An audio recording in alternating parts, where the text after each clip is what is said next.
Il est 8 heures, madame, monsieur, bonjour. Ravi de vous retrouver en cette matinée. Et aujourd'hui, nous sommes le 22 novembre 2024. Et comme chaque matin, nous allons vous accompagner jusqu'à 9h30. Mina, bonjour. Bonjour Noël, bonjour à tous. Comment ça va, Mina? Ça va? Ça se passe bien? Très bien. Très bien, on a passé une belle semaine. On a été bien accompagnés ce matin. Comment? On a été bien accompagnés ce matin. Très bien accompagné, oui, Quelques gouttelettes. Quelques gouttelettes depuis. Il a fait bon. Il fait bon, pas trop chaud, pas trop froid. Ah, il fait très Pas très trop bon. humide. Vraiment, on passe d'agréables moments. Hein. Exactement. N'est-ce pas? Pourvu que ça dure. Ouais. Voilà. Bon, quand moi je dis pourvu que ça dure, ça va, mais quand c'est toi qui dis pourvu que ça dure, ça veut dire qu'on ne va pas s'attendre à quoi? Le retour à du une beau temps? continuité à travers la météo là. Bon, peut-être pour aujourd'hui. Peut-être pour aujourd'hui. Oui. Allez, ça va. Elle va nous donner quand même un peu plus de détails dans un petit Exactement. moment, n'est-ce pas? Alors, aujourd'hui, Mina, nous aurons, comme chaque vendredi, Siam Kendouche qui sera parmi nous. Alors, on en découvre des prénoms, hein, n'est-ce pas? Toujours. On découvre toujours plein de choses avec Siam de toute façon. Hein. Voilà, c'est surtout le contexte et c'est surtout la profondeur finalement de tout un sens. Hein. Exactement. N'est-ce pas? C'est vrai qu'on choisit des prénoms, qu'on entend des prénoms super jolis, très jolis, et on a comme ça une première idée, mais quand on creuse, on entend Siam Kendouche parler donc, des prénoms, alors là c'est un voyage. Hein. elle en parle avec passion. Et c'est un voyage Oui. d'antan qu'elle nous propose, et bien entendu. Donc si elle sera parmi nous ce matin, elle va nous proposer d'autres prénoms et on va quand même rester dans cette continuité, dans le voyage dans le temps, puisque Samira Hadjamar nous rejoint pour cette saison. Et cette fois-ci, elle va nous emmener du côté du 15e, 16e siècle, quelque chose comme ça. Ah oui. Eh ben, Elle nous emmène voilà. loin. Elle nous emmène loin, effectivement, quelque chose comme ça. En tout cas, c'est ce qu'elle m'a dit ce matin. Oui. Hein. Et avec elle, on va découvrir les aqueducs d'Alger, de la ville d'Alger. On a beaucoup en Algérie, mais Samira Hadjamar, ce matin, elle va s'intéresser aux 4 aqueducs qui ont été construits en cette période, ici même à Alger. Et on va parler d'enfants aujourd'hui. On va beaucoup parler d'enfants aujourd'hui, puisque nous aurons une éditrice parmi nous qui édite beaucoup les livres d'enfants. Il serait grand temps finalement de revoir un petit peu les enfants revenir vers les livres, n'est-ce pas? Vers la lecture, vers les livres. Les réseaux sociaux, ça a leurs avantages, mais beaucoup plus d'inconvénients que d'avantages. Pour les enfants, Pour les oui. enfants, beaucoup Bon, plus pour les d'inconvénients. adultes, mais un peu plus pour Même pour les adultes, hein, même pour les adultes, effectivement. Aujourd'hui, on parle de désintoxication aux réseaux sociaux, Ah oui. carrément. Hein. Des centres de désintoxication, Voilà. tout ce qui est réseaux sociaux, tout ce qui est technologie. Hein. Tout ce qui est technologie. Voilà. Donc ce serait bien donc, de revenir aux bonnes manières, de revenir donc, à la source, particulièrement les livres. Et aujourd'hui, nous allons parler donc, en compagnie d'une de notre invitée qui est éditrice. Et aujourd'hui, nous avons des enfants aussi parmi nous, une lauréate donc, du premier prix du concours de dessin donc, au festival de manga. On en découvre. Hein. On en découvre. Et puis il y a beaucoup d'enfants très talentueux. Exactement. Très talentueux, donc vraiment. Alors aujourd'hui, ce qui est intéressant, je ne sais pas si tu as vu ça sur les réseaux sociaux, parce que ça défile comme ça de temps en temps. Alors, des personnages de manga, donc on voit un petit peu vraiment le personnage à travers les yeux, Oui. enfin, la figurine d'une manière générale. Et au goût algérien, donc habillé aux Oui, j'ai déjà tenues vu traditionnelles. ça. Oui. Après, dessiné, on voit un petit peu l'arrière-plan où on voit un quartier, donc l'un des quartiers d'Algérie. On peut voir le sud, on peut voir la J'ai Cajoie. vu ça avec un manga très connu, un manga de notre enfance que tout le monde connaît, je pense, très connu, à la façon algérienne, Oui. habillé avec Et ça donne bien. des tenues traditionnelles. Oui, Ça donne très bien, bien. vraiment, ça donne un très joli relief. Oui. Et puis voilà, donc ça permet encore une fois de concilier un petit peu la modernité avec tout ce qui est traditionnel, effectivement. Tout à fait. Et aussi, nous aurons un jeune garçon qui sera parmi nous, il y a environ 10 ans. Alors lui, c'est très intéressant ce qu'il fait. Lui, il prend, on va dire, le bon côté des réseaux sociaux. Oui. Alors, le bon côté des réseaux sociaux, et il a décidé donc d'investir un petit peu les réseaux sociaux à travers des vidéos très courtes. Hein. Non, vraiment, c'est très court, c'est 1 minute à peine, pour nous parler donc d'une problématique qui a trait à la science. Et bien aujourd'hui, je ne sais pas si tu entends parler, je te donne juste un exemple très simple, un avant-goût, donc avant de recevoir notre petit Djalil. Il y a un grand débat aujourd'hui, même si ça paraît un débat un peu obsolète, on va dire. La Terre est ronde ou elle est plate? Ah oui, le grand débat Le qui grand dure débat depuis, qui revient qui dure et qui... Oui. Eh bien, Djalil, justement, il a répondu à l'une de ces questions. Voilà. Et ben voilà, n'est-ce pas? De découvrir un peu. comment il s'est intéressé et comment il a réussi à résoudre et à transmettre le message. Voilà, et il en parle de façon très très scientifique. Alors, je vais vous parler de théorie, de première théorie, de deuxième théorie, etc. Oui. Et surtout à son âge. Donc, on va dire que c'est parmi donc tous ces enfants qui ont investi effectivement les réseaux sociaux, mais le bon côté des réseaux sociaux, ça existe, hein, le bon côté des réseaux sociaux. Ça existe, le bon côté. Effectivement. Voilà donc pour le programme de cette matinée. Mais sinon, Mina, tu vas nous donner quand même un peu plus de nouvelles du ciel, n'est-ce pas? Évidemment. Allez, mais ce sera juste après cela.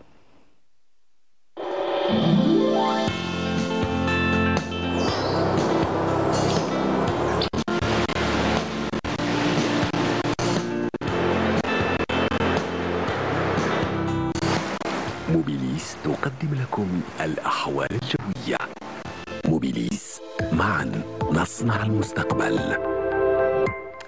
Alors, on va dire aujourd'hui bulletin météo qu'on va dédicacer à notre ami Amel Ribi. Tout à fait. N'est-ce pas? Ah oui, c'est un bulletin spécial Amel. Amel, rien que pour toi. Rien que pour elle aujourd'hui. Vas-y, Mina, c'est à toi. Merci beaucoup, Nor. Alors, on découvre à travers ces cartes le temps d'aujourd'hui. Quelques passages nuageux sur l'ouest, le centre et l'est du pays, avec quelques pluies sur le centre, un peu plus importantes vers les côtes de l'est, avec des vents assez forts, hein, des vents qui risquent d'atteindre les 50-60 km/h en journée.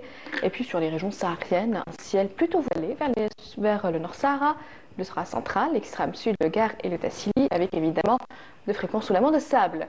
Les températures de cet après-midi, eh bien, on notera des températures qui risquent d'atteindre les 21 degrés du côté d'Alger ainsi qu'à Annaba, Oran, Tlemcen, 17 à Tizi Ouzou, ou encore Tiaret, le Frilizan, 18 Al-Bayadin 26 degrés, Radaya, Bachar, Hassim Saoud, et on notera 30 degrés à Adrar, 29 à Insalah et enfin 31 degrés à Borj Mokhtar et Ingezan.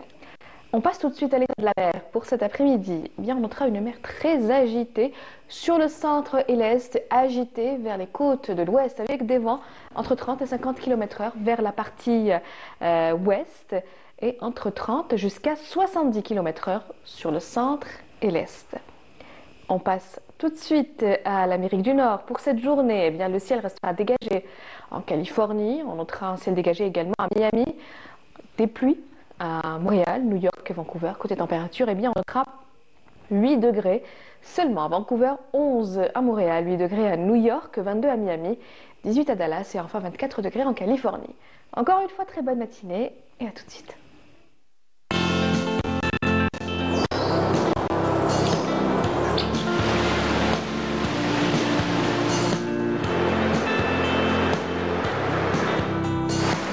موبيليس قدمت لكم الأحوال الجوية. موبيليس، معا نصنع المستقبل. Et voilà, donc finalement, on aura une baisse de température. Hein, une petite baisse des températures. Oui. Je comprends mieux parce que depuis ce matin, je te regarde, j'allais te poser la question. Après, bon, on est parti sur autre chose à cause du pull de ton choix d'aujourd'hui. Donc il est justifié finalement. Maintenant que je vois le bulletin météo. Non, ça va, je suis justifié. Il est justifié. Bon, moi, j'ai manqué mon gilet ce matin, hein, donc je devrais m'y mettre. Oui, voilà, là ça commence à baisser. Voilà, je devrais m'y mettre. Donc, on retient des températures un peu basses, mais surtout beaucoup de vent. Beaucoup de vent. Voilà, il faudra faire très attention. Voilà, il faut faire très attention. En tout cas, merci beaucoup, Mina, pour le bulletin météo. Mais on va quand même te garder avec nous quelques instants, puisque c'est la reprise sociale. Et quand on dit reprise sociale, c'est aussi une reprise de beaucoup d'activités qui vont avec. Et puis, tu vas nous donner quelques rendez-vous. Avec plaisir. N'est-ce pas? Allez, ce sera juste après cela.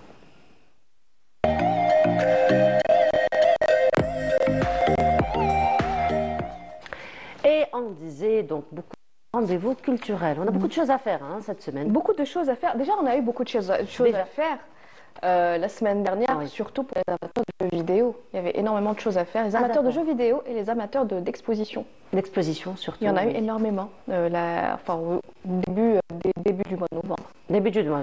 C'est la reprise. C'est la reprise. Généralement, c'est vers la fin octobre, début novembre qu'on commence à avoir beaucoup d'activités, beaucoup de choix. Tout à fait. D'ailleurs, il suffit juste de s'organiser finalement. Il suffit juste de s'organiser. Après, ce qui est intéressant, Mina, avec les expositions, c'est qu'elles durent.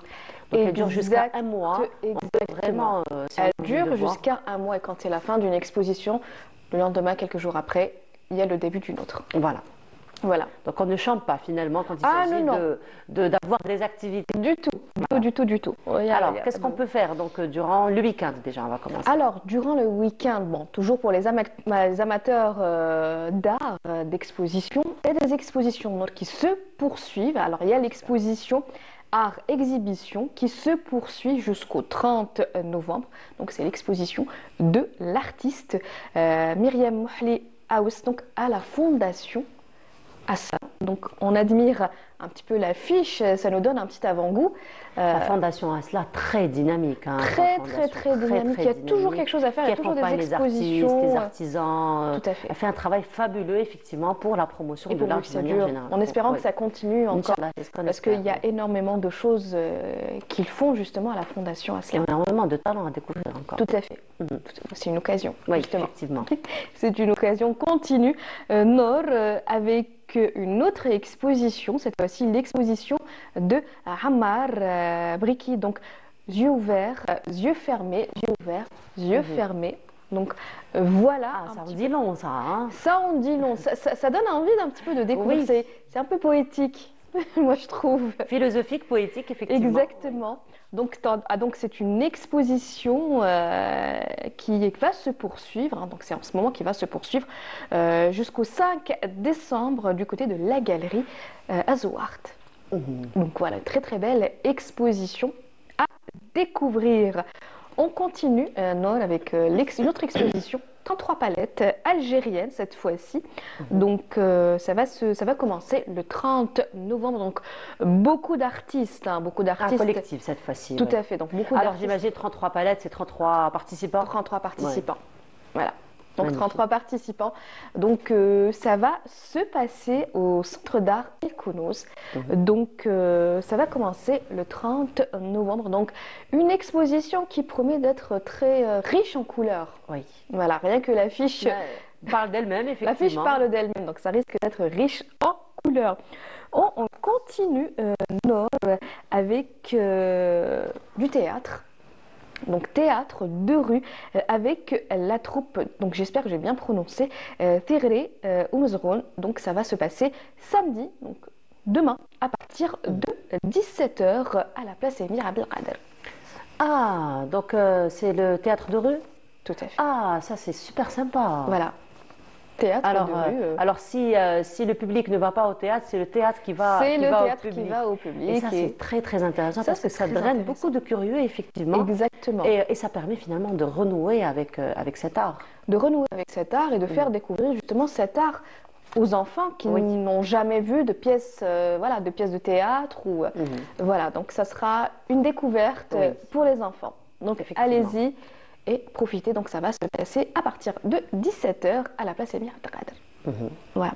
Donc on continue avec un concert, cette fois-ci le concert du groupe Nesba, donc qui va se dérouler demain, donc demain 23 à partir de 16h au niveau du cinéma Sahel à Chiraga.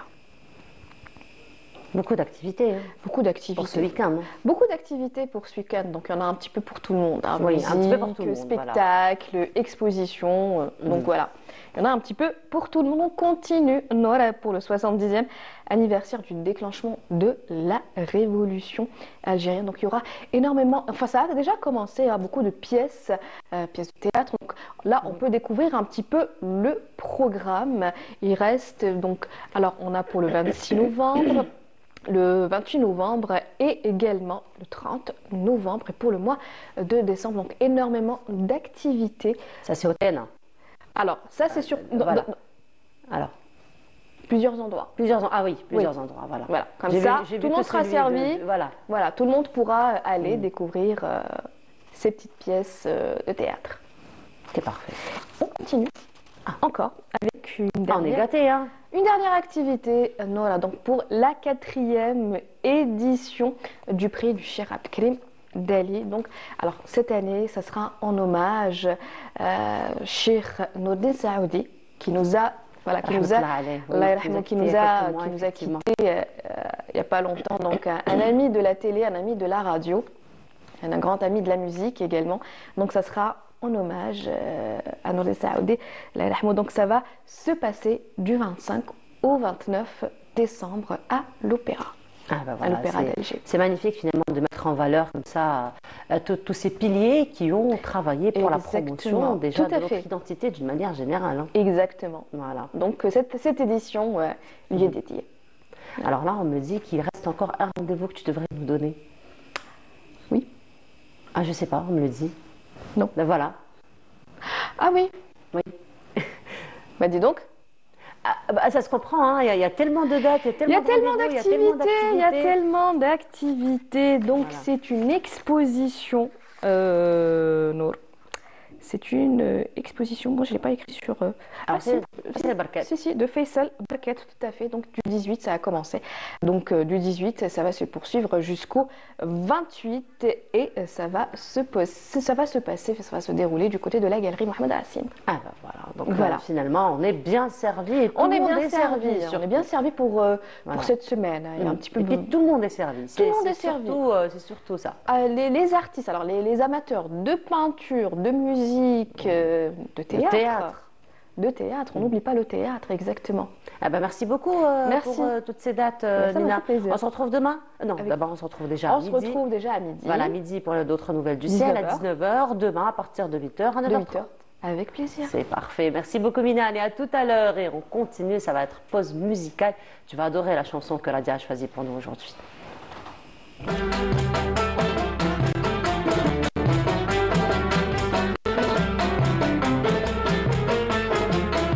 سموكي البهجة البيضاء يا عروسة البحر وانتي للفجر الناير بنغايم الوتار سموكي البهجة البيضاء يا عروسة البحر وانتي للفجر الناير بنغايم الوتار الغالية قدرك عالي عالي يا الغالية يا مدينة الحضار يا مدينة الحضار وتساوي كتار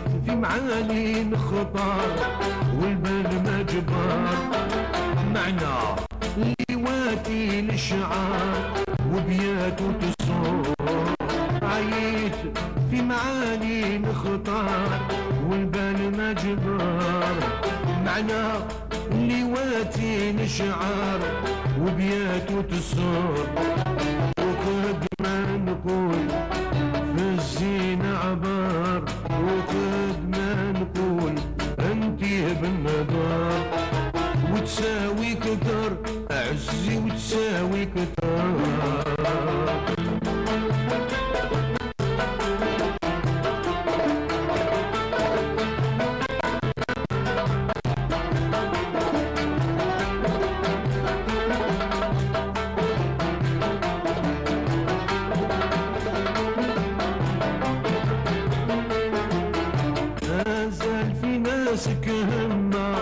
وعشاق كل باب سواح في جبال الحرمة وخيام الشعار مازال في ناس كهمة وعشاق كل باب سواح في جبال الحرمة وخيام الشعار وفي محاسنك رمز الأمة في محاسنك قبل لكل حور وتساوي كتر اوعدي وتساوي كتر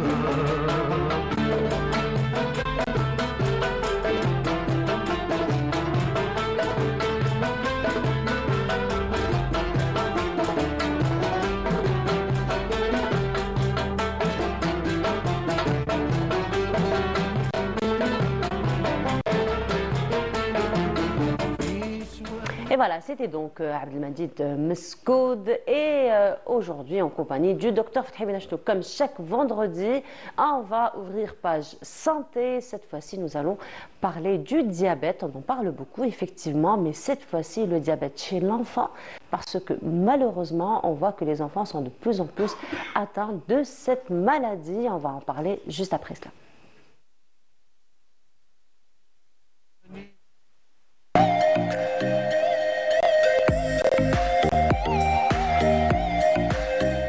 Et le diabète chez l'enfant, on en parle en compagnie du docteur Fethi Benachtou qui nous rejoint. Docteur, bonjour. Bonjour, sabah al-khair. Sabah al-Anwar, comment ça va, docteur? Ça va très bien, ça roule. Mais franchement, c'est pas le fait de répondre pour répondre, mais alhamdoulilah, ça va. Alhamdoulilah. En bonne santé pour le moment. Et pourvu que ça dure. Pourvu que ça dure. Effectivement. Alors aujourd'hui, docteur, vous avez choisi de parler du diabète chez l'enfant. C'est vrai qu'on parle du diabète d'une manière générale. On saisit toutes les occasions pour en parler parce que ça reste quand même la maladie du siècle. Mais chez l'enfant, on n'en parle pas beaucoup. Ouais. Alors malheureusement, on voit que les enfants sont de plus en plus atteints de diabète, malheureusement. Oui. Il y a le diabète. Le diabète, c'est le diabète, que ce soit chez l'enfant ou chez l'adulte, tout ça. Seulement, il faut préciser, ce terme de enfant est trop vague et trop large.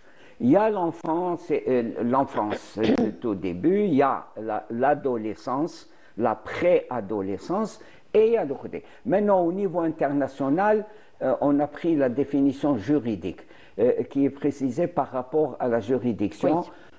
Il y a les mineurs et les adultes. C'est les mineurs. En médecine, c'est autre chose. Quand on parle d'un enfant, le diabète chez l'enfant, c'est le diabète. C'est l'impossibilité d'utiliser le sucre, qui est un élément fondamental. C'est lui qui nous fournit l'énergie. L'énergie, oui. Retenez ça parce que je vais expliciter. Il fournit l'énergie. Il y a l'étape de l'enfance.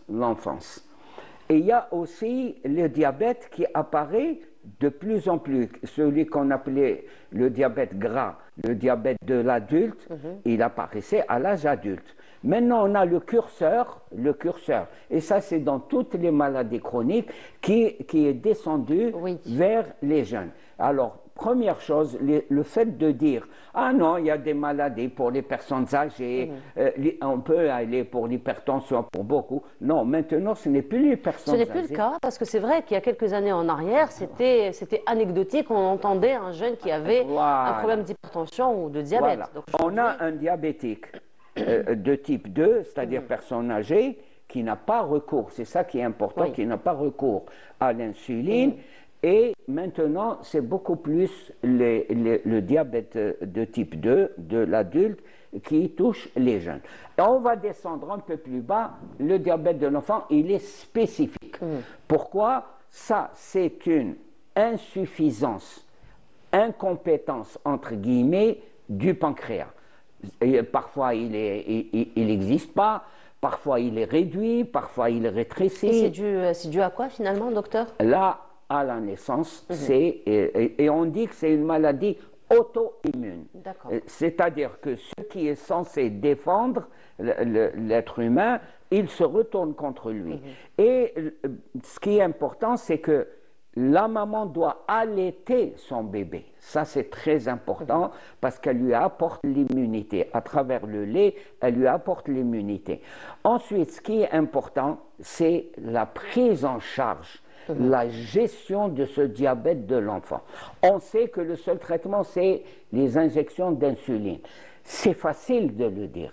Mais moi, je me mets et je rends hommage aux mamans qui ont un enfant diabétique, et c'est la gestion. Pourquoi je parlais d'énergie? Un enfant, c'est une boule d'énergie. C'est très important. Mais quand il est diabétique, il ne faut pas qu'il se dise parce qu'il faut faire des hypoglycémies. C'est ça le drame, ce qu'il y a de tragique, ce que je trouve tragique, c'est que vous allez dire à un enfant d'être adulte. de s'économiser. Après, c'est très difficile pour un enfant, parce qu'un enfant est appelé à partir à l'école, à participer à des anniversaires, à des goûters de avec des copains et des copines. Et ils s'échangent des bonbons, et ils courent, ils sautent. Alors, regardez cette image, justement, ça c'est une image qu'on retrouve chez les enfants. Ça illustre ce qu'on est en train de dire. Et là, vous lui dites, ça peut être très grave pour lui. Il peut faire des hyperglycémies, il peut faire des hypoglycémies parce qu'il court, il saute. Et pire, on s'est tous blessés quand on était enfant, on se blessait quelque part. Et ça peut être mortel parce que c'est un diabétique et les plaies chez le diabétique, qu'il soit enfant ou adulte, sont très dangereuses, disons. Il faut une prise en charge spéciale.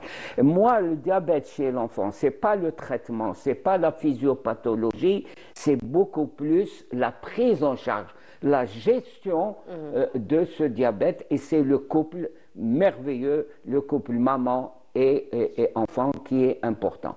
Beaucoup de couples sont partis à l'étranger pensant qu'il y avait des traitements spécifiques. Or, à l'étranger, pour le diabète chez l'enfant, c'est beaucoup plus un cadre d'accueil. Il doit aller... Une hygiène de vie qu'on va lui apporter. Voilà. Et même les services, et on aimerait que ça se développe en Algérie, les services de pédiatrie d'une façon globale ne doivent pas refléter l'aspect d'un hôpital. On va même jusqu'à porter des vêtements, la blouse, l'environnement, il faut mettre un décor. C'est comme si on était dans une crèche ou là-dedans. Ça c'est important. C'est pour ça que je dis que ce qui est important et sur quoi on doit mettre le paquet de diabète chez l'enfant, c'est la prise en charge. Non pas médicamenteuse, parce qu'elle est claire, il faut de l'insuline. Mais il faut adapter au niveau des écoles, au niveau de la formation. C'était ma question par rapport aux écoles, docteur. Donc maintenant, ce n'est plus la maman et l'enfant, mais c'est tout l'environnement où l'enfant, finalement, va évoluer et le plus de temps il va passer, c'est l'école. Donc finalement, même les maîtresses au niveau des écoles, même les camarades... Elle doit repérer si l'enfant diabétique, elle doit premièrement connaître avec le secret médical dont on parle tant ces jours-ci. Effectivement. Avec respect du secret médical et ensuite parce que c'est un mineur. Et deuxièmement, repérer si l'enfant est en bon état, dans le sens où est-ce qu'il ne va pas vers une hypoglycémie. Ensuite, il y a des situations très claires. Un diabétique, même un enfant, il a envie d'uriner fréquemment. Il a envie d'uriner fréquemment et on sait que les maîtresses d'école ne veulent pas que ce type de perturbation, entre guillemets, madame, le classique, madame, ça perturbe. Et ça perturbe à tout âge, hein, même pas seulement au niveau des écoles. C'est l'enseignante universitaire qui parle. Oui, là, c'est l'enseignante qui parle. Oui, mais là, on a des enfants diabétiques. Et il y a le respect sa maman lui a dit il faut pas se et la maîtresse doivent être au cours de leur formation formés à reconnaître ces éléments. Il peut être amené à faire une injection sur place et tous ces éléments. C'est là où à chaque fois j'insiste que les UDS, les unités de dépistage et de suivi, doivent s'occuper de ces éléments collatéraux de diabète. C'est vrai qu'il faut le suivre biologiquement et tous ces éléments-là, mais il y a un côté, j'insiste sur le diabète chez l'enfant, ce côté gestion de la maladie, et ça c'est important. Bon, les premiers signes pour dire aux parents, c'est un amaigrissement qui met un diabète normal, c'est quelqu'un qui commence à faire pipi au lit, alors qu'il était propre, alors qu'il propre, une fatigabilité et tous ces éléments.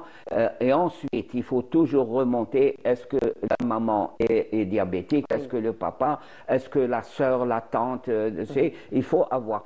C'est pour ça que chaque élève doit avoir un dossier médical avec le secret absolu, parce que ça c'est très important, et dans le sens où ça prévient, et on doit tenir régulièrement, c'est ça ce que je dis, on doit tenir régulièrement des séances de travail entre le médecin, les UDS et les parents, dans le cadre de l'association des parents d'élèves ou dans le cadre de la gestion. On a des réunions régulières et il faut savoir les... Et ce qui est malheureux, ce qui me fait personnellement mal au cœur, c'est qu'on demande à un enfant qui est diabétique, il est obligatoire qu'il soit adulte, tout en étant enfant, ne court pas, ne saute pas. Et je suis avec mes copains et mes copines, j'ai envie de prendre... Mais dans ce sens, docteur, parce qu'on parle beaucoup de secret médical, comme vous le dites si bien, comment on peut sensibiliser l'entourage? Parce que l'entourage aussi, il a son impact. Donc, comment on peut sensibiliser les autres enfants, justement, à cette question? Je vous pose cette question parce que lorsque mon fils était au primaire, il avait justement un camarade qui était diabétique, mais la maman... Ou bien il était épileptique, ou bien il y a beaucoup Alors, il était diabétique, mais elle nous avait tous dit, parce qu'on faisait des petits goûters d'anniversaire, et elle nous l'a tous dit, mais donc on a pu finalement gérer comme on pouvait la situation, mais là c'est vraiment occasionnel des goûters d'anniversaire. Mais qu'en est-il de l'école? Parce que l'école, il y a des goûters, les enfants arrivent avec des goûters, avec des sucreries, et puis l'enfant... plein les poches. Après adultes que nous sommes, et comme on dit, un tchahaou. Alors, on grignote. Un enfant, c'est un peu difficile. Donc, qu'en est-il justement de la sensibilisation de tout cet environnement? Justement, vous avez compris le but de ma chronique. Ce qui est important, ce n'est pas le côté strictement médical, il est précis. Le suivi biologique, tous ces éléments, les signes de début de diabète, tout ça, mais c'est la gestion au niveau d'un enfant. C'est l'énergie, tout à l'heure je parlais. C'est une boule d'énergie, ça c'est important. Et il y a aussi l'entourage, les enfants, les copains et les copines, et ils sont parfois très méchants, les enfants entre eux parfois. Et c'est là où l'école doit se transformer. Je sais, certains vont m'écouter, ils vont dire on a d'autres chats à fouetter. Non, ça fait partie de l'école. C'est un chat majeur, c'est lui le chat alpha. C'est les maladies chroniques, dont le diabète, parce que c'est le sujet aujourd'hui. Il faudrait justement faire ça, expliquer aux enfants, venir expliquer aux enfants ce que c'est qu'un diabétique, ce que c'est qu'un enfant qui est diabétique, ce dont il a besoin, l'amitié, la fraternité, la solidarité entre enfants. Il faut globalement, sincèrement, il m'est arrivé de rencontrer, par exemple, un copain de l'école qui a eu un problème, une entorse ou là, et sincèrement, les enfants entre eux, le sac au dos, tout ça. Donc, il y a un côté humain, il y a un côté, et il faut le dire, nous sommes musulmans, dès le jeune âge, les enfants savent ce que c'est que c'est. Seulement, il faut les encourager en organisant à l'école ces petites rencontres, ces petites séances de solidarité, d'explication. Qu'est-ce que c'est qu'une maladie? Pourquoi il est diabétique? Pourquoi il sort? Pourquoi il fait son injection? Pourquoi il ne peut pas courir? Pourquoi? Un problème, un truc comme ça. Mais vraiment, c'est difficile. Et même nos services de pédiatrie, nos services qui s'occupent, devraient laisser tomber l'aspect strict hospitalier, et l'endroit où on doit examiner, l'endroit où évoluent ces enfants diabétiques, devrait être moins hospital, si je puis dire, beaucoup plus accueillant. Il faut mettre des couleurs. Je crois que ça, c'est l'évolution aussi. Ça, c'est l'Algérie nouvelle. Moi, je pense que aussi, elle doit être nouvelle dans notre gestion quotidienne, à l'hôpital, à l'école. C'est ça qui est important. Effectivement. En tout cas, merci beaucoup, docteur, d'avoir encore une fois tiré la sonnette d'alarme par rapport au diabète et par rapport au diabète à l'enfant. Donc, ce qu'on retient aujourd'hui, c'est vraiment la prise en charge de l'enfant diabétique, où on doit beaucoup investir dessus, effectivement. En tout cas, parce que le traitement, il est connu. Le traitement, c'est de l'insuline. Le Mhm. pancréas ne sécrète pas assez d'insuline. Et puis donc, c'est vraiment la prise en charge psychologique déjà, et la prise en charge donc médicale. En tout cas, merci beaucoup. Médico-social. médico-social et psychologique. Voilà. Et psychologique. Merci beaucoup, docteur. Docteur, on se voit vendredi prochain. Inch'Allah.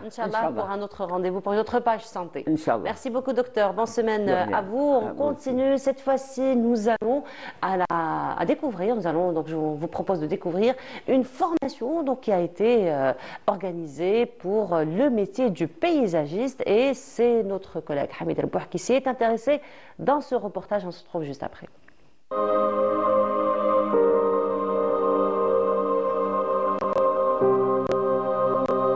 La nature en ville procure de nombreux bienfaits aux habitants. Les espaces verts favorisent le bien-être et participent au maintien en bonne santé de la population. À Alger, une armée de jardiniers prend soin de ces oasis. Le but de ces jardiniers est d'harmoniser la nature avec la capitale, afin d'offrir un cadre de vie apaisant, bienfaisant et respectueux de l'environnement. Ce métier nécessite une bonne maîtrise pour être exercé convenablement. Une formation adéquate s'impose afin d'acquérir le savoir et le savoir-faire.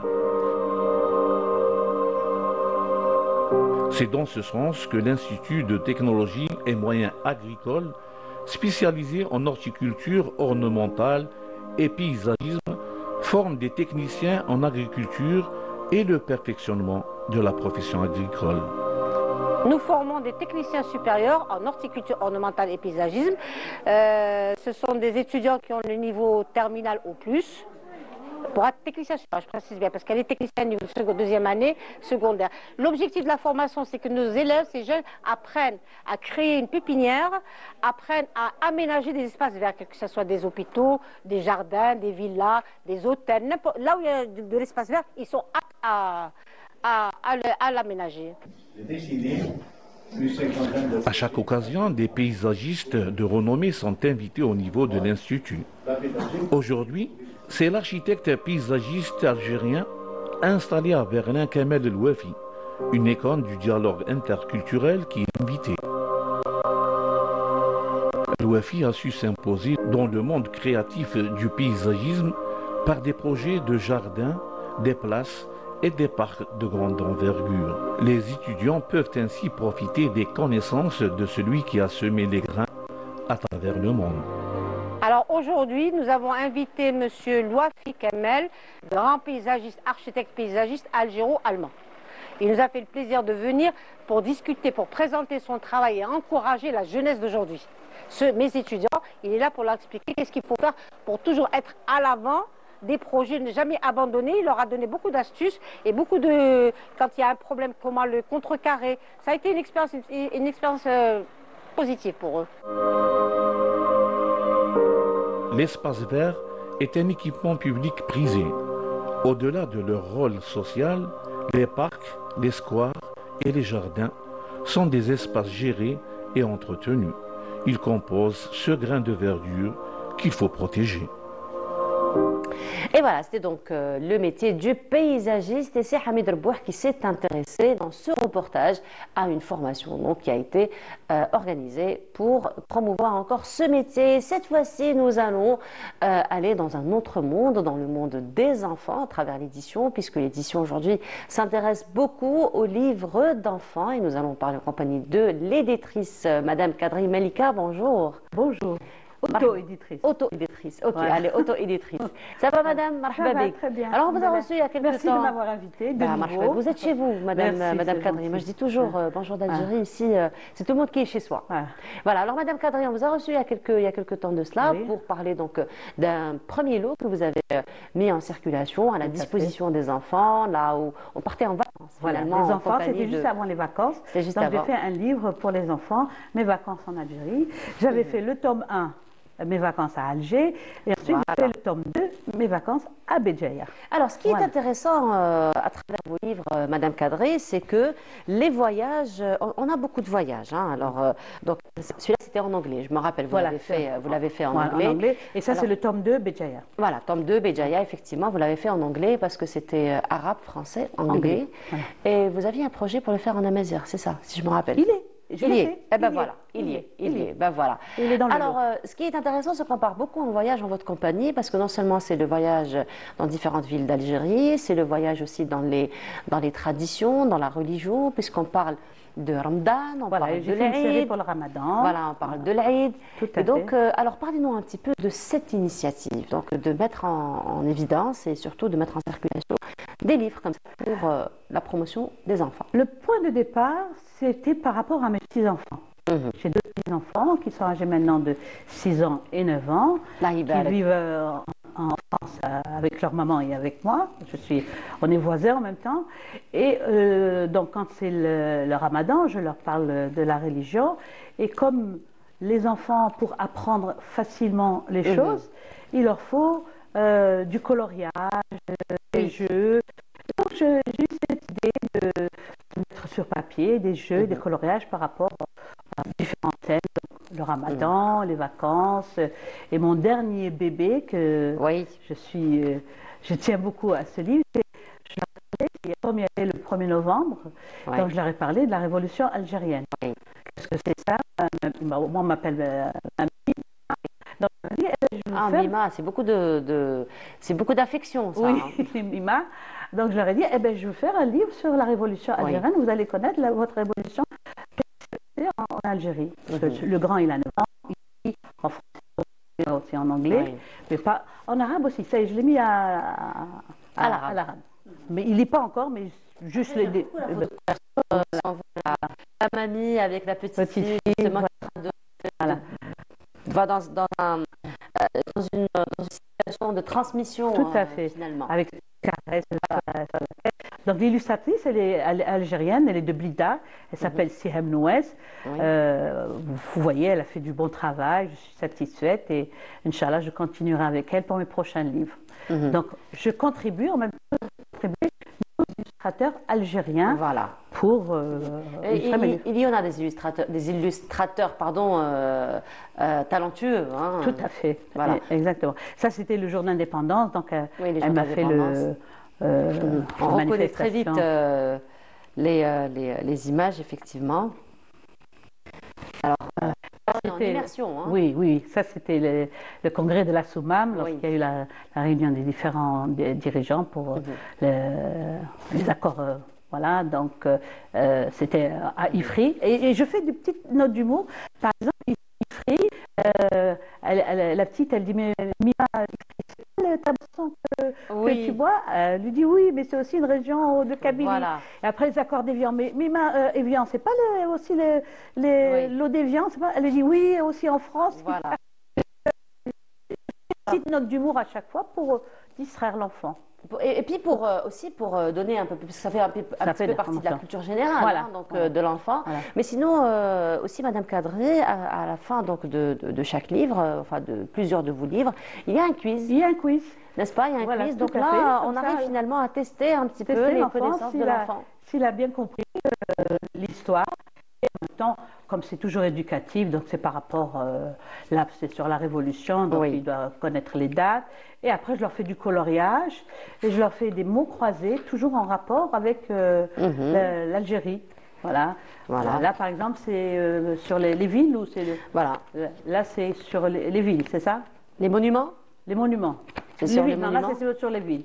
Les villes d'Algérie, donc c'est des mots croisés, ils doivent retrouver les villes de Tlemcen, Alger, il y a le tableau où il y a toutes les villes, ils doivent les retrouver. Voilà, donc il y a les petits mots cachés qu'ils doivent retrouver. Donc non seulement ils apprennent donc les noms des villes, et les idées, se trouve dans quelle région d'Algérie. Alors ça, ce serait plutôt dans mes vacances en Algérie. D'accord. Celui-là, c'est juste le nom des villes. Voilà. Juste les noms des villes. Voilà. Ceux qui ont acheté mes livres sur mes vacances en Algérie, ils auront toutes les informations. J'ai fait le tome 1 Alger, le tome 2 Béjaïa, Inch'Allah, le tome 3 sera Constantine, après Tlemcen, Ouaran et le Sahara. Et on retrouve la parade militaire. Donc là, ça nous rappelle le magnifique défilé qui a été organisé par l'Armée nationale populaire. Il va y avoir une grande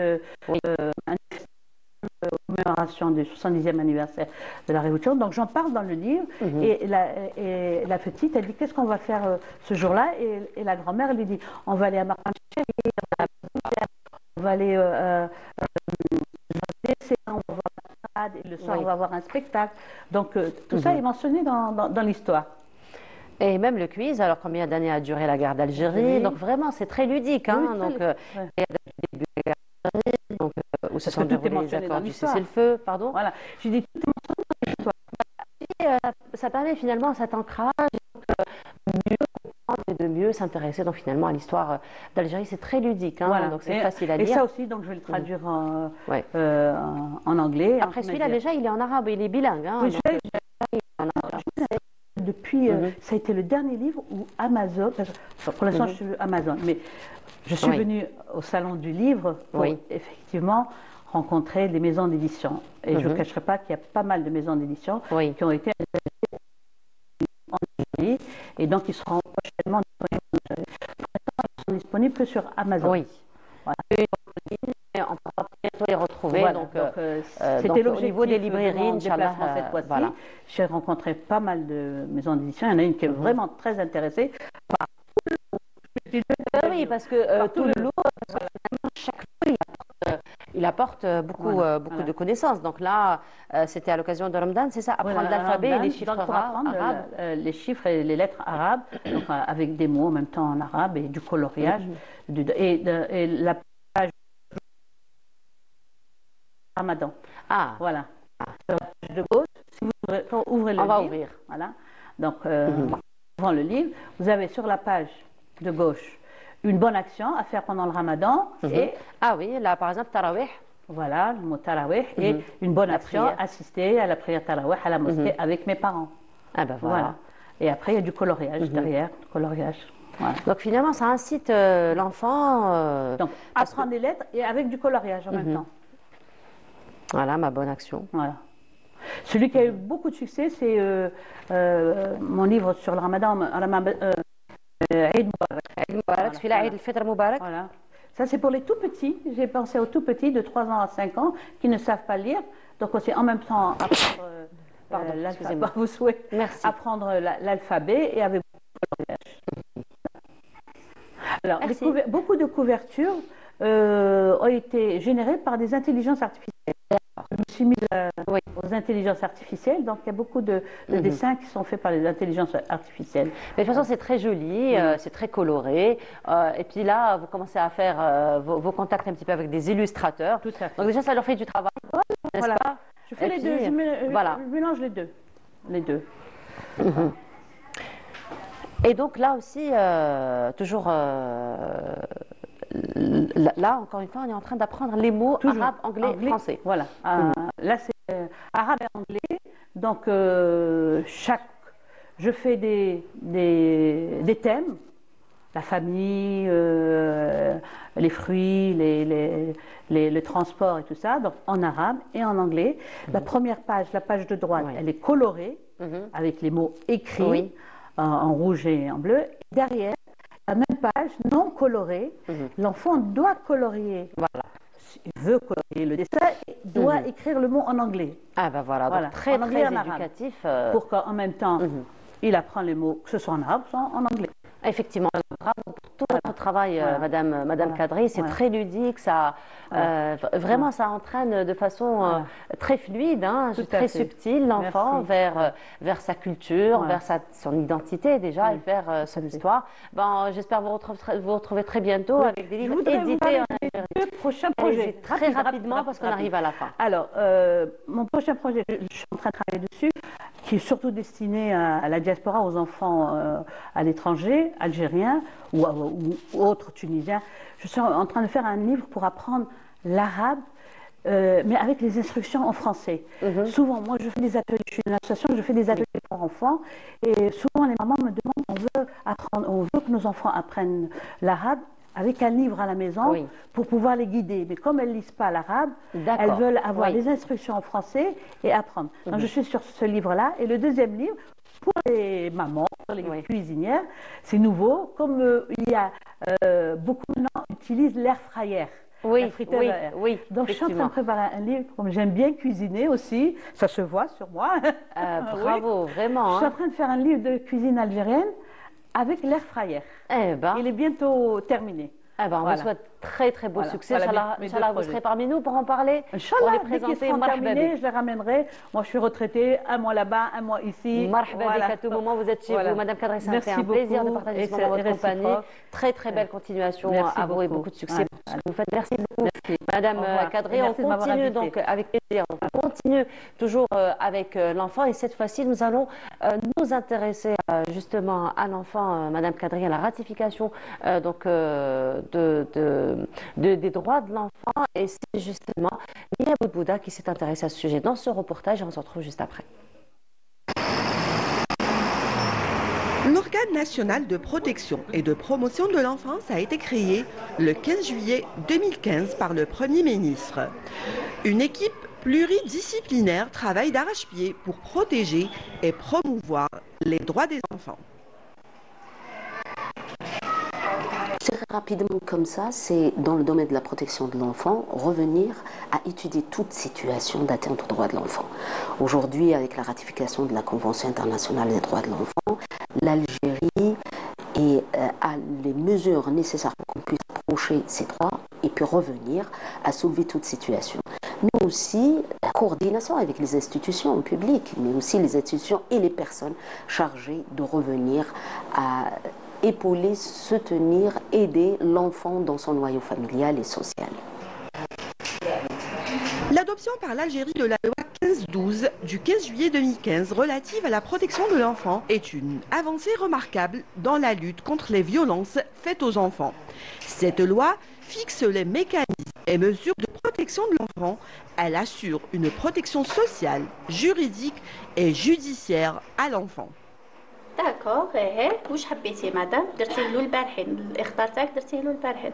L'élaboration et la promulgation de la loi 1512 qui revient comme un cadre phare dans lequel on peut travailler dans la prise en charge de l'enfant, étant donné que cette loi relative à la protection de l'enfant définit le cadre, mais nous donne aussi tout le contexte de protection, que ce soit juridique ou social pour l'enfant. Aussi, elle revient pour clarifier tous les concepts clés. L'enfance dans mon pays aujourd'hui, c'est de 0 à 18 ans, donc on peut vraiment travailler sur plusieurs tranches d'âge. On peut aussi approcher l'enfant dans plusieurs volets, étant donné que ces textes de loi parlent de son épanouissement, dans le cadre, dans tout ce qui peut nuire au développement et au bien-être de l'enfant, dans la scolarité, dans son éducation, dans son contexte social. On peut revenir pour approcher tous les volets possibles, mais aussi trouver en collaboration tous les programmes qui peuvent être utiles sur le terrain pour prévoir, prévenir tout ce qui est peut-être dangereux pour ces enfants. La Convention relative aux droits de l'enfant met l'accent sur l'éducation et l'obligation faite aux États membres de veiller à ce que les enfants aux besoins spécifiques aient l'éducation, la formation, aux soins de santé et aux activités récréatives, permettant ainsi le développement de cette frange vulnérable.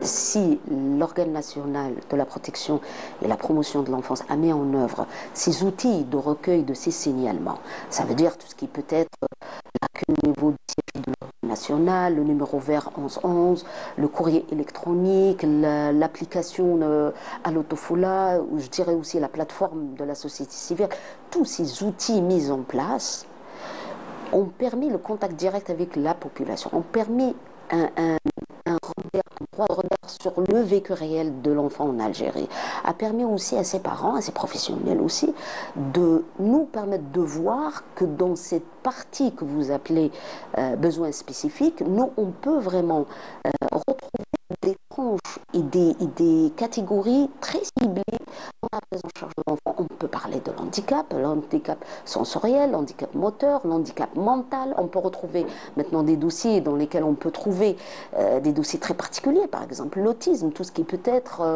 troubles neurologiques, tout ce qui peut être des troubles de l'apprentissage aussi, tout ce qui peut être aussi des difficultés scolaires, tout ce qui peut être, si par exemple aujourd'hui je cite un exemple, c'est besoins spécifiques englobe une tranche très large pour ces enfants et dans lesquels on peut retrouver des outils qui sont très différents, des approches très différentes, des études aussi de terrain très différentes. Et permettez-moi aujourd'hui de dire, si on revient pour terminer le projet du plan national de l'enfance 2025-2030 et sa réalisation au niveau de l'organe national, avec bien sûr la perception de tous les secteurs, ça nous permet de revenir et pour cibler ces difficultés, pour proposer, créer ces outils, ces ouvertures pour qu'on puisse revenir à ces enfants de la Lune, à ces enfants autistes, à ces enfants avec à ces enfants dans l'échec scolaire. Sachez que des mécanismes de signalement et d'information sont mis en place par l'organe. Ils sont au nombre de 7. Le numéro vert gratuit 1111, le courrier électronique, le courrier simple, l'accueil au siège de l'organe, l'intervention d'office de la déléguée nationale, le courrier électronique de la plateforme numérique de signalement destinée au réseau de la société civile et l'application smartphone Allo Tofola. Alors, protégeons nos enfants, ils sont notre avenir. Et voilà, c'était donc un reportage de Lamia Boudbouda qui s'est intéressé donc encore une fois à la protection de l'enfant et aux droits des enfants dans ce reportage. Et cette fois-ci, nous allons parler de l'enfant, nous allons parler de l'enfance. Bonjour. Je suis désolée, j'aurais aimé être votre trilogue, mais bon, je ne peux pas l'être. Alors, ça vous dit, belle légende, hein. Et c'est un dragon finalement, une tête de dragon, hein, une tête de dragon qui a été confectionnée, pensée par une jeune demoiselle, Marwa Abed. Marwa, bonjour. Bonjour. Bonjour. Comment ça va, Marwa? Alhamdoulilah, et vous? Tu leur parles? Non. Non. Non. Ah bah heureusement que j'en ai pas à la maison. Hein. Ah, j'aurais utilisé ça pour tout le monde, hein. N'est-ce pas? Alors, ça va Marwa? Alors Marwa, si tu es parmi nous aujourd'hui, c'est parce que tu as décroché le premier prix donc, du concours de dessin au festival de manga. Oui, c'est exactement. Eh bien, félicitations. Merci beaucoup. Bravo. Alors, en plus du dessin, il y a les marionnettes. Ben oui. N'est-ce pas? C'était une compétition qui allait se terminer en 15 minutes. Non. Si, on est arrivé très en retard. Déjà, on avait une journée chargée. Puis, on restait que 15 minutes pour la convention. Donc, moi, j'étais en train de faire un tour. Puis, j'ai remarqué un petit stand de dessin. Oui. J'étais partie là-bas. Ils ont dit, j'ai voulu juste dessiner de base. Après, ils ont dit, est-ce que tu veux participer à la compétition? Moi, je ne savais pas si j'avais le temps ou pas. Donc, je leur ai dit, vas-y, donnez-moi. Et je vais commencer à dessiner. De base, des petites cartes. Il fallait choisir. Et chaque carte avait un propos précis.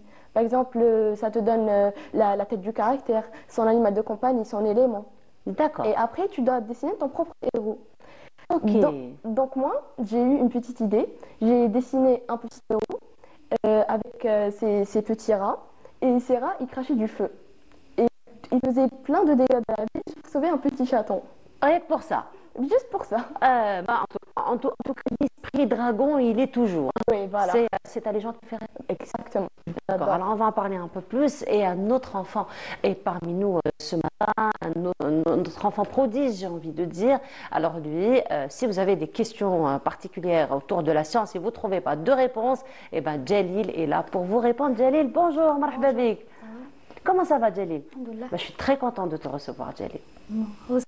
Je vais demander à tes parents de dire que je t'ai livret de famille. Ça te dit?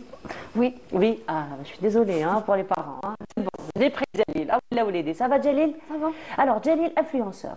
Oui. N'est-ce pas? Alors, Jalil, toi, ce que tu fais, c'est des vidéos, n'est-ce pas? Oui, tu parles على مواضيع علمية. Donc, ce sont des sujets scientifiques. تحكي عليهم, n'est-ce pas? Alors, احكي لنا جليل كيفاش حتى لقيت روحك دير في هذه الفيديو. بديت ان جور كنت قاعد حتى جاتني اليدي على ما نبداش محتوى. الوغ جي ديسيدي باش نبدا محتوى ثقافي علمي باسكو ما كاش بزاف اللي يهضروا على الثقافه والعلم في العمر تاعي. سي فغي. اي بون ديماريت في هذا. وكي حكيت لتي بارون واش قالوا لك؟ باسكو الموتوريزاسيون دي با ناس با. قالوا لي كومونس وبديت هذيك اي تونكوراجي شجعوك باش دير لا فيديو بوكو. الوغ يعاونوك شويه. شويه دونك لو بلو كغون انت اللي تخدم ناس با. راه حكيت كيفاش حتى تخمم في هذوك لي سوجي، كيفاش حتى يجيوك المواضيع، كيفاش تقول نهضر على هذا الموضوع ماشي هذا الموضوع. اخترت ندير لي زيدي من لي زابوني تاعي. داكور. واخترت لي زيدي يجوني من راسي ونغوشيرشي عليهم. داكور. كيفاش دير لي ريشيرش؟ نشوف لي فيديو، نحوس في لي ليف، نشوف في جوجل. Ah bah c'est très bien. Alors tu es très cultivé là, Hibarak. Donc ici à l'école on te demande de faire une expression écrite, tu vas le faire très rapidement parce que tu as les idées. Très bien. Alors justement, quand tu fais les recherches هذوما parce qu'il y a beaucoup d'informations, تروح l'internet par exemple, ou تروح les livres, ou là il y a beaucoup d'informations. بصح نتايا l'avantage تاعك c'est que دير la vidéo في 1 minute. 1 minute تمد كلش. Donc comment tu travailles؟ نشوف لي زانفورماسيون اللي يجوا بزاف اللي يتعاودوا بزاف. داكور. تسمى هما اللي نديهم. وكيفاش تعرف بلي هذيك لا فورماسيون صحيحه ولا لا؟ نشوف تبان هي اللي صحيحه، واختارت ندير بوحدي بزاف على رسالات يهضروا على هذا الموضوع. برافو. اي وكيفاش كومون تو بو اكيليبري توفق بين ليكول والخدمه ولي فيديو تاعك باسكو تو في بوكو دو ترافاي. نقسم سبور. برافو. école. Très bien. Alors, Marwa, tu sais qu'en ce moment, il y a un grand débat autour de est-ce que la Terre est ronde ou elle est plate? Bah, elle est ronde. Elle est ronde, n'est-ce pas? Elle est ronde. Alors, justement, il a répondu à cette question, mais scientifiquement. Alors là, je vous invite à découvrir l'une des vidéos donc, de Jalil où il nous explique pourquoi la Terre est ronde et elle ne serait pas plate. Je vous laisse voir, découvrir cette vidéo, on se retrouve juste après. السؤال اليوم محير كاع العالم اللي هو هل الارض كرويه ولا مسطحه. اليوم راح نعطيكم 3 نظريات اللي يبينوا بلي الارض كرويه وماشي مسطحه. النظريه الاولى يقول لك كي تكون الارض مسطحه الجاذبيه يقع غير في الوسط، لهذا يخلي انت كل ما تبعد على الوسط حتى تجبد الجاذبيه ما نقدرش توصل للحدود تاع الارض. ثاني نظريه تقول باللي البحار إذا كانت الأرض مسطحة البحار راح يتجمعوا كاع يصير في النقطة تاع الجاذبية.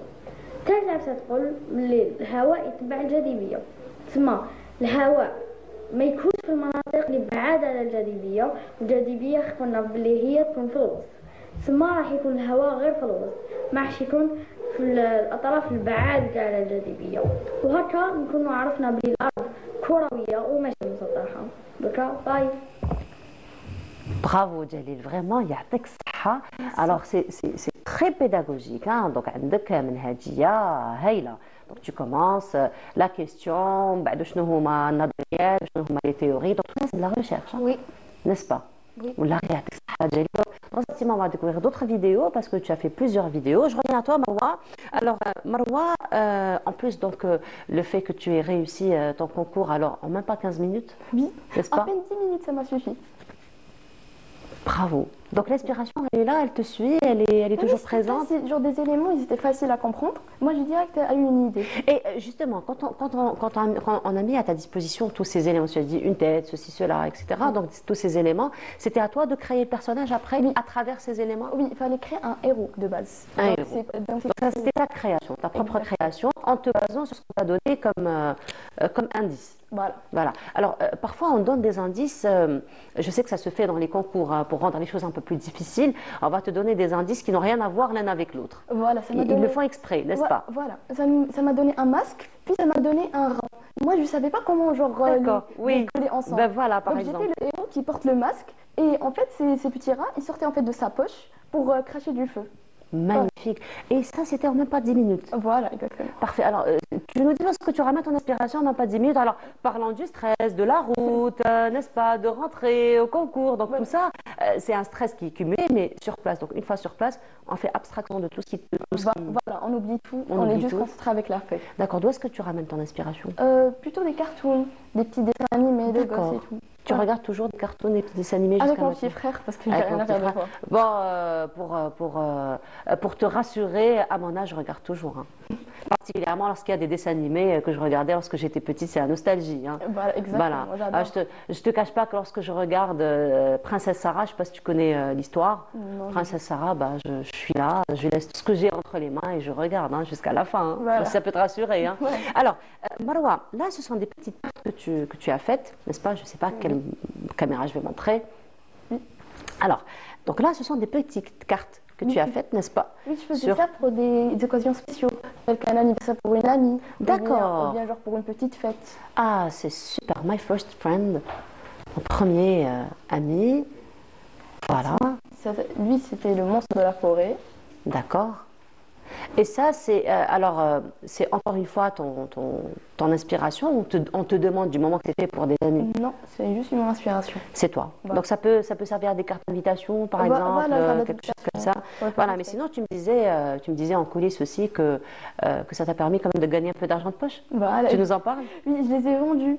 Comme c'était des occasions spéciales, je disais ça, c'était pour un anniversaire. Donc ça se vend genre 110 dinars, 200, un truc comme ça. Et les gens achetaient. Ben voilà. Ça se vendait comme des petits pains. Ah ben, y a la régie qui te propose de monter ta propre start-up. Bah oui, j'ai un petit business. Ah, ben voilà. Déjà, j'ai un compte Instagram où je montre mes dessins. Mais maintenant, j'ai envie d'augmenter. De faire des petits porte-clés. Comme la dernière fois, j'étais partie à la convention. Magnifique. Il y avait un petit stand qui me disait tu peux dessiner.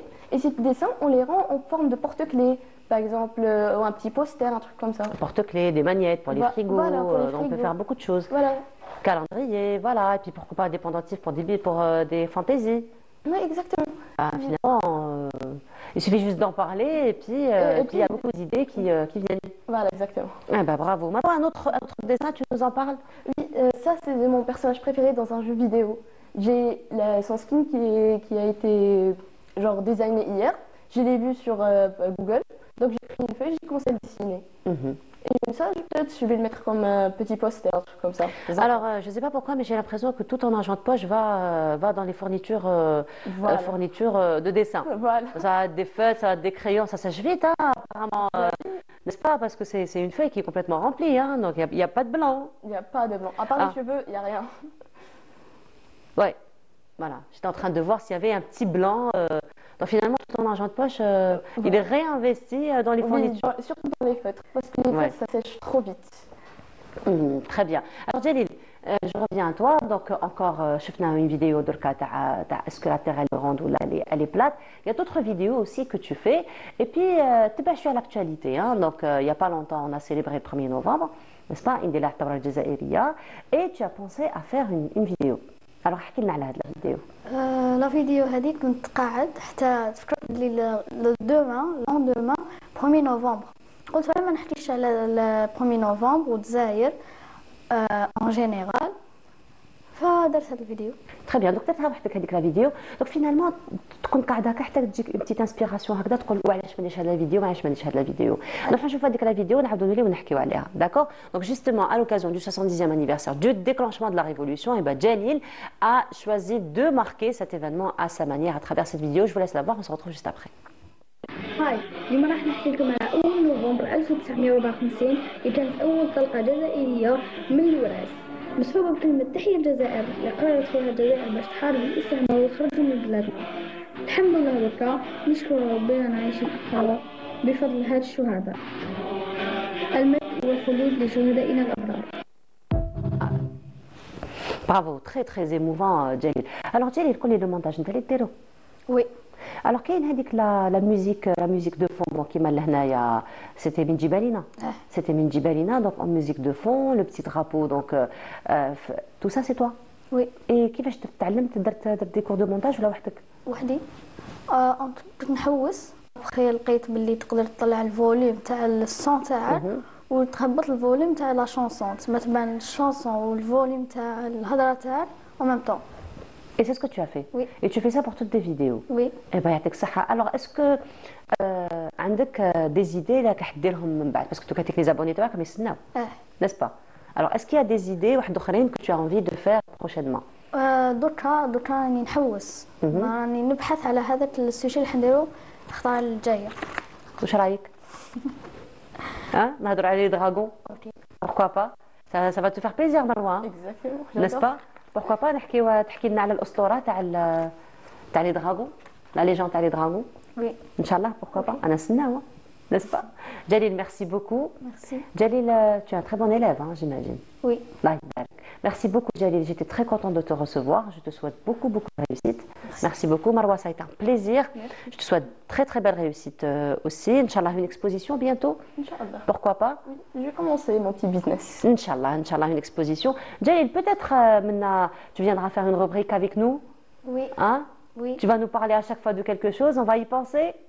Inch'Allah. Merci beaucoup à vous d'avoir été parmi nous ce matin. Très très belle continuation de tout ce que vous allez entreprendre. On continue. Cette fois-ci, nous allons aller en visite à la Casbah d'Alger et c'est Yamina Saïdji qui sera notre guide dans ce reportage. À tout de suite.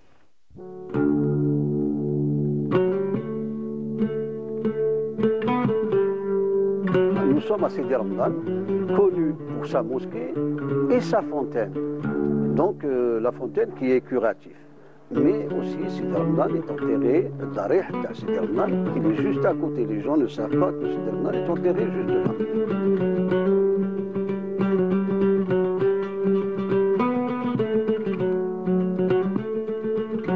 Abdelrahman, guide touristique passionné de la Casbah d'Alger, nous a embarqué le temps d'une matinée dans son monde fait d'histoires passionnantes de la vie dans la vieille Médina, nous livrant ses secrets à travers ses dédales, ses fontaines et ses maisons.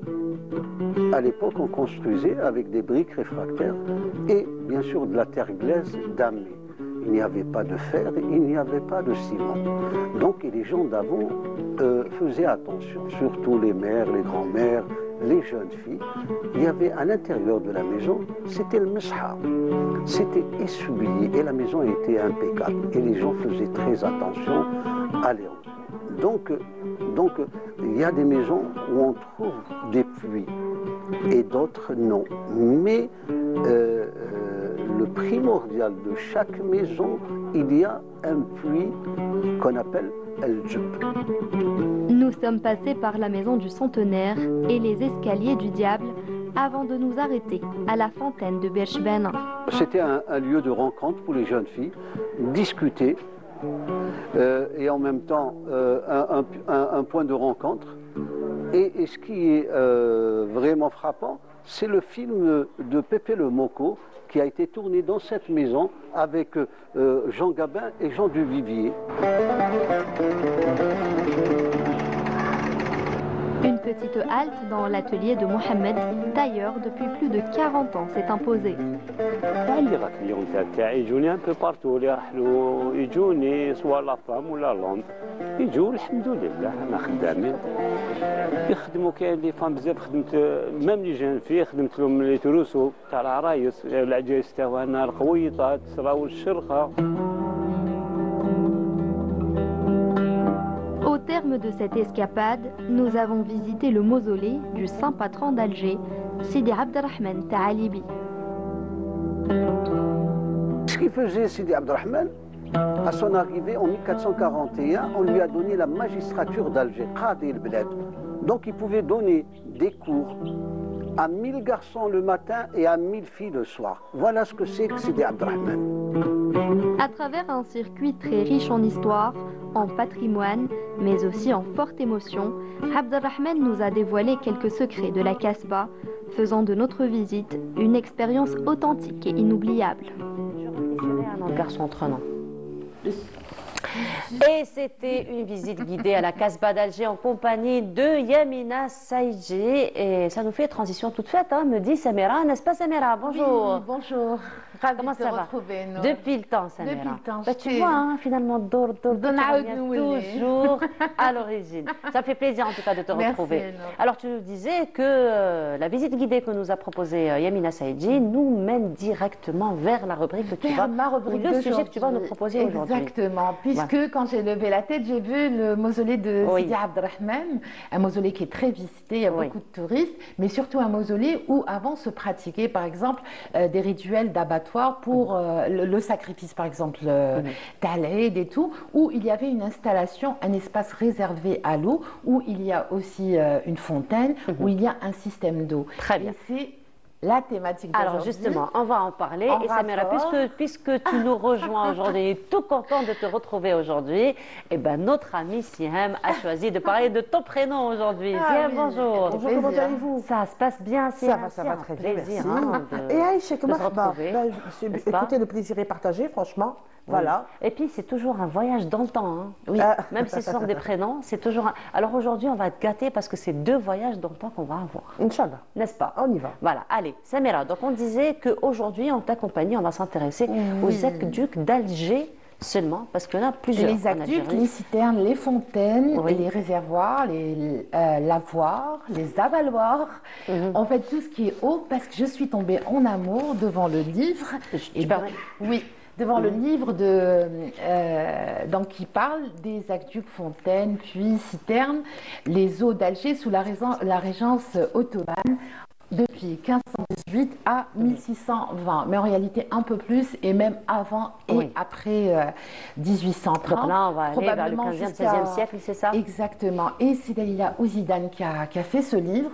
Elle est architecte des monuments, elle est historienne, elle est technicienne, elle est anthropologue, elle est historienne, elle est en tout cas, c'est de ce point de vue-là qu'elle a raconter l'histoire de l'eau, mais pas l'eau, mais l'eau, le transport de l'eau, la consommation de l'eau, l'utilisation de l'eau dans Alger, Grand Alger, autour d'Alger, en Algérie, mais aussi à travers l'histoire dans le monde arabe, le monde de l'Occident, parce que c'est en rapport, parce que les Ottomans, lorsqu'ils sont arrivés en 1500 en Algérie, à partir de 1500 en Algérie, ils ont apporté avec eux une technique qui est la souterasie.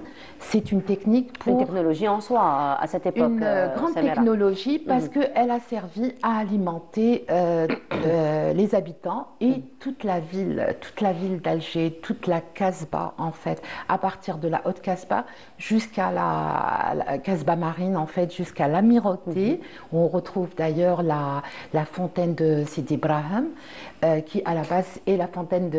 Je me dis, oui, tu la connais, avec Blachmis. Elle valide, Siam. Pardon. Parce que les femmes d'Alger allaient et jusqu'à ce que ce soit... enfin, elle ne se pratique plus vraiment, ce rituel, cette tradition. Elle ne se pratique plus aujourd'hui, elle se pratique dans d'autres régions d'Algérie. Hein. Elles allaient pour des promesses de fécondité, pour des promesses de mariage, pour des vœux, pour que leurs vœux soient exaucés. Et tout ça fait partie un peu... elle le décrit, Dalila Ouzidane, elle le décrit comme, comment on va dire, c'est du mythe. En tout cas, ça prend le caractère d'un mythe parce qu'il y a de l'eau douce près de l'eau de mer.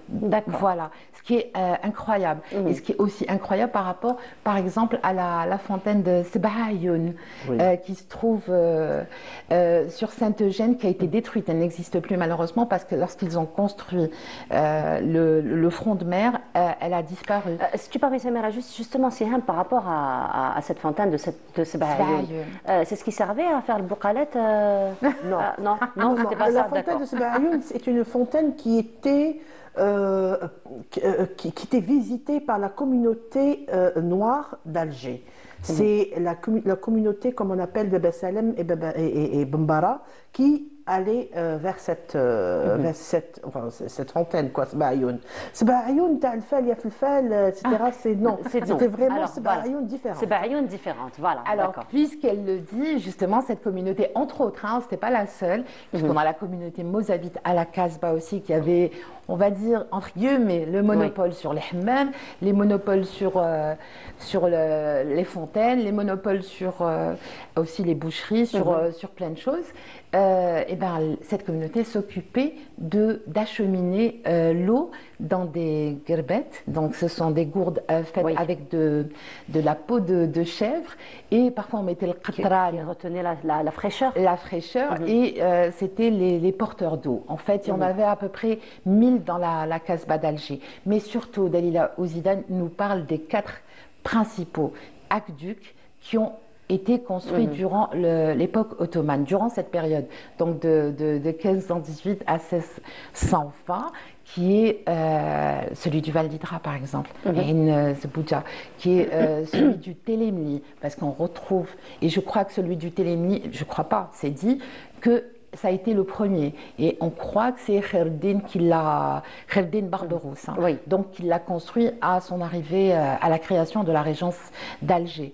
Ce que je dis pour Télémni, c'est en extramuros, ce n'est pas la Casbah, mais ça a servi à alimenter les réservoirs, les avaloirs, tout ça de la Casbah. Si vous vous rappelez, si vous voulez vous rappeler, la mosquée de Sidi Ramadan par exemple, qui est en Haute-Casbah, elle et la mosquée d'Alger, la grande mosquée d'Alger, sont les plus anciennes mosquées de la capitale. Donc elles ont les fontaines à l'extérieur. La plupart des fontaines d'Alger sont à l'extérieur. Et on croit, et c'est dit dans le livre, qu'elles étaient au nombre de 160. On le sait parce que c'est toujours par rapport aux mosquées. Et les mosquées dans la Casbah d'Alger, avec ou sans minaret, il y en avait à peu près 160. Et lorsqu'il y a une mosquée, il y a une fontaine, il y a un abreuvoir pour les animaux. Parce que les animaux circulent jusqu'à aujourd'hui. Ce sont les ânes, par exemple, qui font le nettoyage, voilà, qu'on utilise pour le ramassage des déchets. Voilà, il y a et si on peut rappeler que dans toute l'Algérie, le mot de bir et de rin est utilisé sur tout le territoire. Voilà. Donc, et de Qadous aussi, de Sebela qui veut dire aussi une conduite d'eau. Et pour rappeler aussi que aqueduc à la passe aqua pour eau et ductus en latin veut dire conduite. Donc c'est la conduite de l'eau. Ce que les Ottomans nous ont apporté à cette période, ils ont plutôt apporté à la ville d'Alger, c'est une alimentation d'eau qui leur a servi à eux.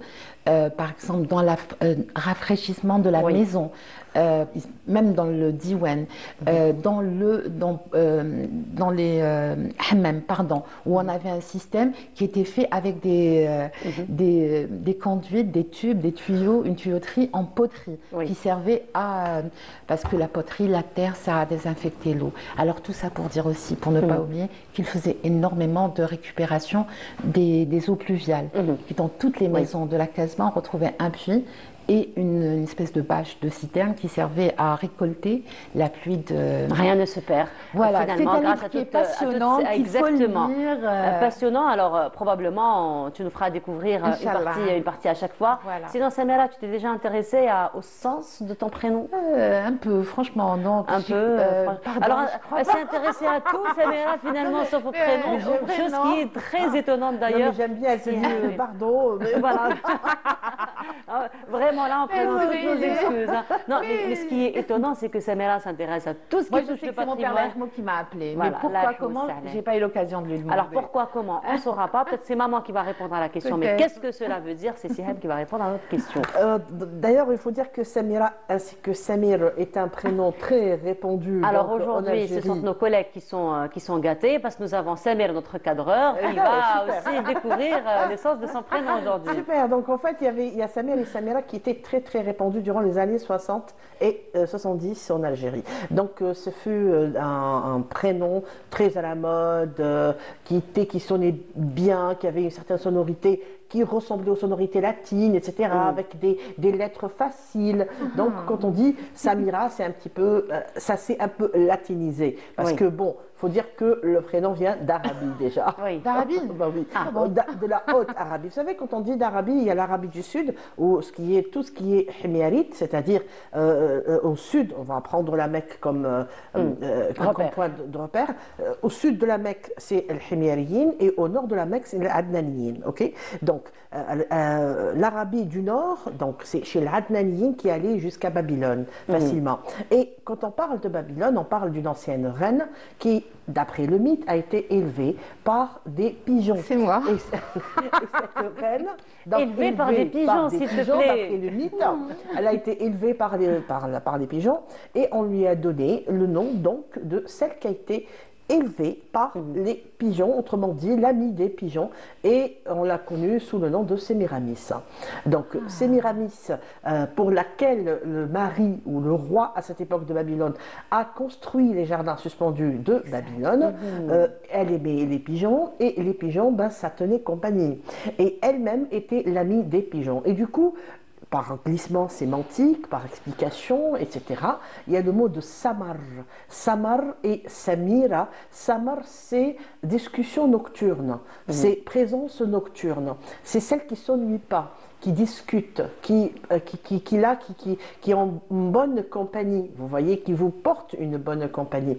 Et samar, donc c'est ça, et samira, c'est celle qui est vraiment présente. Donc samar, alors ça a donné, si vous voulez, deux participes présents. C'est samira et samir. Alors le fait de discuter, de tenir compagnie, ça c'est samar.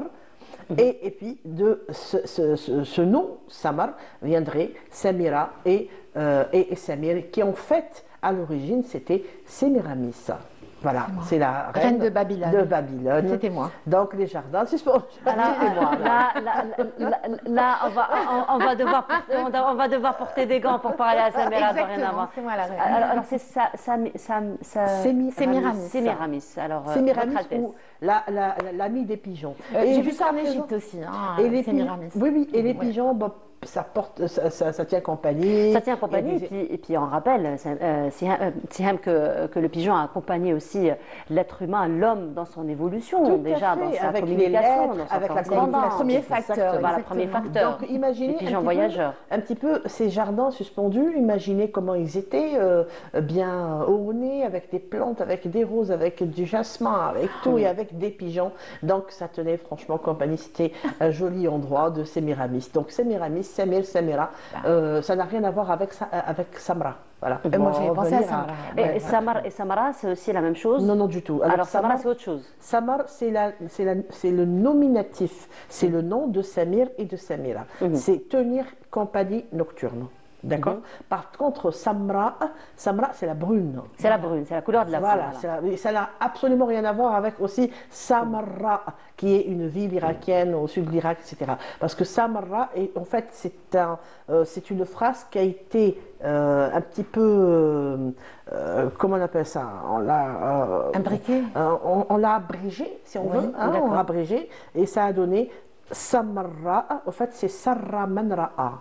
D'accord. Sarra man ra'a. Donc c'est une ville construite par Al-Ma'moun, etc. Donc Sarra man ra'a a été abrégé en Samarra.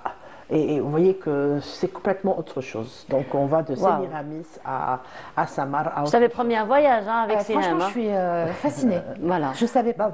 Voilà. Ça, c'était. Vous choisissez l'autre prénom comme ça au pif par hasard? Salsabine. Salsabine, c'est encore féminin. On parlera de ça la prochaine fois. On va parler d'un prénom, masculin. Alors la régie, est-ce qu'il y a quelqu'un qui aurait Adel? Non, moi je dirais que c'est très facile à Alors Adel, bien sûr, c'est un participe présent qui a pour radical al-adl, et l'adl c'est la justice. Et on a tendance à penser que c'est le justicier en fait, c'est celui qui est juste. Mais en fait, ça nous rappelle un certain métier à l'époque ottomane, pour rejoindre ce que vous étiez en train de dire. Quand vous dites al-adl, en fait, c'était précédé par un préfixe qui est bash adl. Et le bash adl, c'est comme ça qu'on appelait le greffier d'Alger. Donc le greffier portait le nom de bash adl. Katib, le greffier. Le greffier, c'était un bash adl. Après, on a laissé tomber le préfixe bash, on a juste gardé adl pour rappeler la justice. Mais adl, ça a toujours finalement ce rapprochement ou cette signification de justice. C'est normal, il y a le radical qui est là. C'est l'adl, il y a aussi adl ou adila aussi qui existe toujours. Mais il faut dire que adl n'est pas né comme ça du jour au lendemain. On a décidé, ah oui, j'ai un garçon, ça va être un justicier, donc je vais l'appeler adl. Non, c'est pas du tout ça. C'est en fait un métier en bas part entière. Il y a le qadi et il y a le bash adl. Le bash adl, c'est le greffier. Et c'était un métier. Moi, je sais que le juge aussi, à l'époque ottomane, s'appelait bébét, puisque l'expression ahki al-bébét, c'était les janissaires à l'entrée des portes qui disaient, quand quelqu'un tardait, on lui disait ahki al-bébét, pour lui raconter une histoire. Donc voilà. Est-ce qu'on sait, Adel, c'est quelle époque à peu près? Alors, Adel, bon, c'est très récent par rapport à Bash Adel. Bash Adel, c'était un métier à part entière, donc on va dire jusqu'au dernier siècle, il y avait toujours des Bash Adel. Donc Bash Adel, c'est à l'époque ottomane? Oui, c'est à partir de l'époque. C'est comme un Khouja ou un Khaznaji, ou vous voyez, c'est un médecin. C'était une fonction. C'était une fonction. J'ai entendu ce que vous étiez en train de dire. Mais aujourd'hui, Siham, je ne sais pas si je dis vrai ou pas, mais Adel, Adel aujourd'hui, parce qu'on a toujours su que c'était un prénom masculin qui se féminise aujourd'hui quand on met le E à la fin, donc Adel avec un E à la fin. Ce n'est pas la même racine. Ce n'est pas la même racine. Vous dites Adel en latin, ce n'est pas notre Adel. Nous sommes dans un autre contexte complètement différent. Mais quand vous dites chez nous, ça se féminise, ça s'est déjà féminisé depuis très longtemps. Adila. À l'est algérien, nous avons Adela. Adela, carrément. Nous avons Adela. Moi, je connais Adila. Voilà. Moi, je connais Adila. Ici aussi, à Alger, nous avons ce prénom de Adila. D'accord. Mais il faut dire qu'avant, il y avait Adel, Bash Adel. De Bash Adel, on est passé à juste à Adel comme prénom. D'abord, c'était un métier. Après, c'est devenu un prénom. On a enlevé le Bash Adel. Après, ça s'est féminisé. Adela, plus tard, Adila. Ah ben voilà. Donc, on vous remercie en tout cas. Merci pour Samira. Ça, c'était pour la bienvenue. C'était pour la bienvenue. En tout cas, Siham, c'est toujours un plaisir. Merci encore une fois de nous éclairer par rapport à nos prénoms. Samira, on se retrouve vendredi prochain. Siham aussi, vendredi prochain, pour un autre beau voyage. En votre compagnie, toutes les deux. Merci beaucoup. Voilà, nous arrivons à la fin de notre émission. Merci beaucoup de nous avoir suivis. Je vous souhaite une très agréable journée à tous. Je vous retrouve demain, Inch'Allah, avec grand plaisir à partir de 8h. Au revoir. يا مدينة الحضار يا مدينة الحضار وتساوي كتار